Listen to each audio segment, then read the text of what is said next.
Bienvenidas y bienvenidos a M de la Cruz. Soy Adán Montañés, ilustrador digital, y hoy vengo a mostraros un diseño que acabo de terminar, empezando ya agosto. Empezamos con nuevos diseños y esta vez hablamos de Harrison Ford, el actor, pero en el papel de Indiana Jones.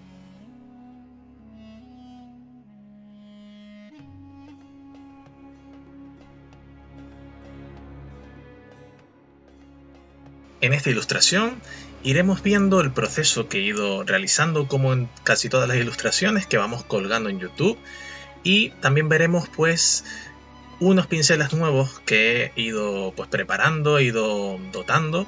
He cogido pinceles de los normales que suelo utilizar borrosos, le he ido dando diferentes elementos y configuraciones para que me den texturas tanto para la ropa como para el sombrero, como incluso para la piel. Ya vamos incorporando pues algunos elementos como la porosidad, que se note mucho más. Es también cierto que el contraste entre las luces y las sombras que tiene la cara o incluso la chaqueta de cuero pues nos ayuda a ver también pues esos elementos, esos detalles mucho mejor en pantalla. Bueno, sin más, muchísimas gracias por esta visualización, compartid el vídeo y el canal, suscribiros y muchísimas gracias por todo lo que queráis compartir en él. Nos vemos en el siguiente vídeo. Hasta pronto. Chao. Comenzamos nuestra ilustración de Indiana Jones con el boceto inicial. Como siempre, aprovechamos el pincel en punta para hacer un boceto y colocar aproximadamente siempre pues donde van a ir los diferentes elementos, en este caso de Indiana Jones. Una vez tengamos pues toda esa parte del boceto, le bajamos la opacidad. Recordad que yo suelo manejar entre un 15 y un 20-25, depende de los detalles que haya creado en ese boceto, para fijarme o guiarme a la hora de empezar a empastar, ¿vale? Empastar es lo que ahora mismo estamos viendo después de colocar esos colores base en los tres elementos, en este caso la piel, todo lo que sería la chaqueta y el sombrero, tres elementos que he separado en diferentes capas. He bloqueo de capa maestra para así no salirme cuando esté pintando, y empezamos con la primera capa, la de la piel. Empezamos a dotar fijándome en la ilustración o en la fotografía en la que quiero pues intentar adaptar, y pues vamos manchando sobre todo para ir dándole esas sombras, esas formas donde irán. Después aprovechamos ese boceto que teníamos orientativamente donde iría la parte de los ojos, la nariz, la boca, etc. Y empezamos a dibujar con el pincel borroso, pero con un tamaño bastante inferior, para así no se disperse tanto ese difumino final. Pero vamos dándole pues unos primeros detalles a esos ojos, sin pestañas, sin grandes detalles, simplemente pues elementos sencillos para ir marcando pues donde irían los párpados, donde iría el ojo, el iris, alguna iluminación, el lagrimal, etc. Y seguimos haciendo tanto eso con el ojo, que va a tener más claridad, en este caso sería el ojo izquierdo, y después el derecho, que está pues más metido en esa parte de sombra de la piel, pues lo mismo. Vamos haciendo diferentes elementos, toda la parte de la frente, esa parte de la nariz, los contrastes entre la luz, los poros donde le va a dar bastante la luz con el sudor, la boca, la parte de los labios, etc.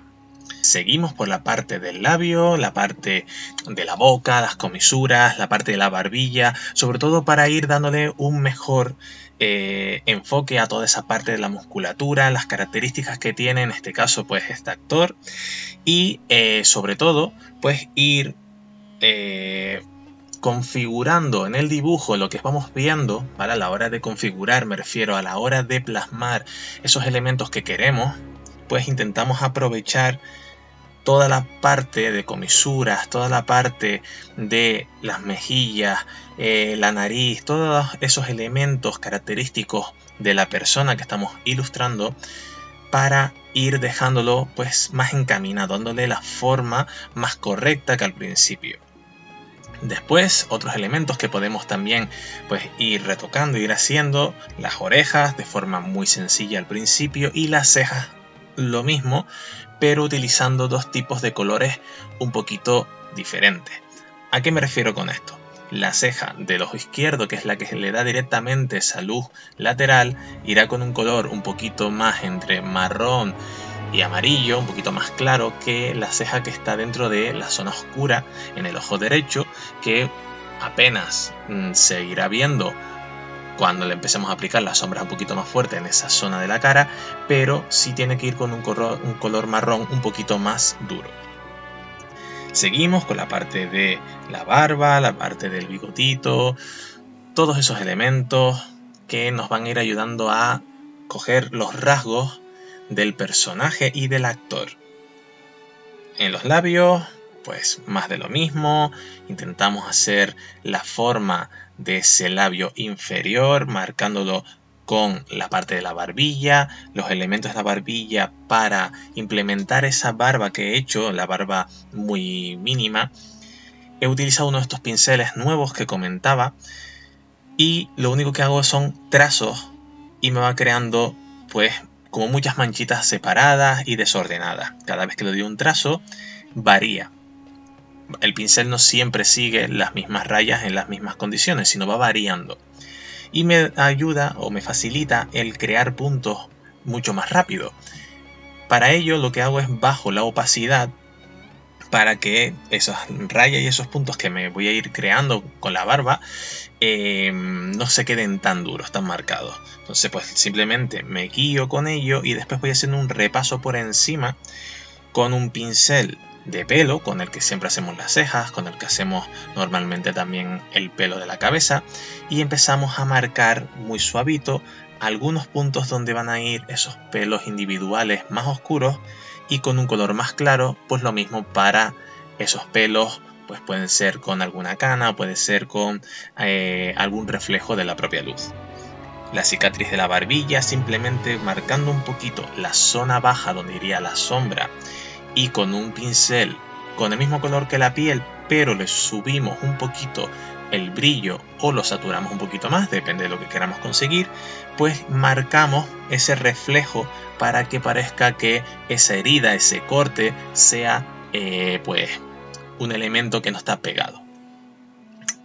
Seguimos con el cuello, seguimos con algunos elementos para diferenciar pues la cara de ese corte del mentón, ese corte de la mandíbula con el cuello.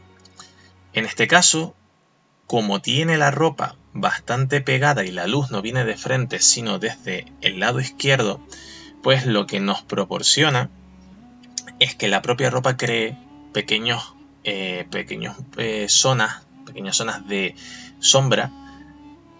Y eso tenemos también que reflejarlo en la parte del pecho, en la parte del cuello, de forma sencilla, aunque después lo iremos aplicando pues un poquito mejor con los ajustes finales. La ropa, pues tenemos que tener en cuenta que tiene una camisa interna, una camisa pues entre color beige y blanco, muy sencilla, hacemos unos trazos, hacemos unos elementos, alguna arruga si queremos, pero sobre todo lo que he querido experimentar con un segundo pincel que he ido retocando, he ido tuneando para crear pues todo esto que estamos viendo ahora, estos elementos de la chaqueta como si fuese cuero, es decir, esos elementos borrosos, esos elementos que después le daremos como si fuese piel o fuese cuero, esa fusión que quería lograr. Empecé probando primero dónde marcar, dónde irían los brillos, dónde irían las sombras, basándome en la fotografía, pero después le quise implementar encima pues ese pincel que fui probando. Ahí lo vamos viendo en la zona del hombro, la zona del cuello de la chaqueta, y poco a poco ir captando pues esa sensación de esa chaqueta de piel, esa chaqueta de cuero, sobre todo ya un poquito desgastadas entre los diferentes marrones, el reflejo un poquito azulado y blanquecino del hombro. Aprovechamos esas manchas, esas diferentes colores, esas diferencias entre los propios colores del elemento para que le dé naturalidad. Con el sombrero, pues muy sencillo, lo único que he hecho ha sido marcar la parte interna donde iría pues la parte más cercana al pelo, la parte de dentro del sombrero, pues le he utilizado simplemente un pincel borroso con un tamaño bastante amplio para crear pues esa sensación de oscuridad, de que la cabeza entra dentro del sombrero. Luego he variado pues los colores para simplemente crear pues esa sombra que provoca la parte alta del sombrero en la propia visera que tiene junto a la frente. Lo mismo pasó cuando estábamos haciendo la piel, que la propia visera creaba esa sombra en la frente que por la luz, por el proyecto de la luz en la que lo hemos colocado, bajaba diagonal. Podemos utilizar el mismo pincel que hemos utilizado para la barba, en este caso para la porosidad de la piel, para utilizarlo en el sombrero y crear ese tipo de elemento, ese tipo de sensación como de pelusilla que puede tener ese sombrero. Finalmente, un fondo con un pincel que cree bruma o que cree algún tipo de efecto que nos sintamos cómodos y nos guste. Ajustamos un poquito esas curvas de saturación, tono y sombras y luces, y una vez tengamos todas esas partes colocadas, pues podemos dar por finalizado la ilustración de hoy. Espero que lo hayáis disfrutado y nos veríamos en el siguiente. Muchísimas gracias por esta visualización y hasta pronto. Chao.